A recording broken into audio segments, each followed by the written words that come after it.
Rise, awake and stop not till the goal is reached. These timeless words of Swami Vivekananda continue to inspire generations.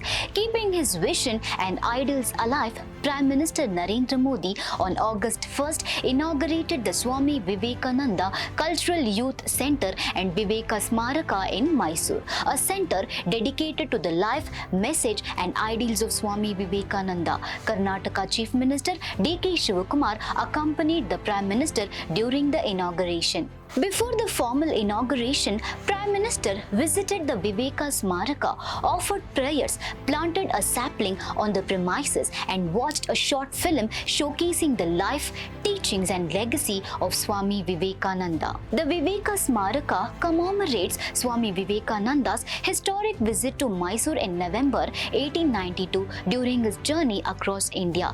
Built and managed by Sri Ramakrishna Ashrama in Mysuru at the site where Swami Vivekananda stayed in the year 1892. The institution has been developed as a youth-centric cultural center.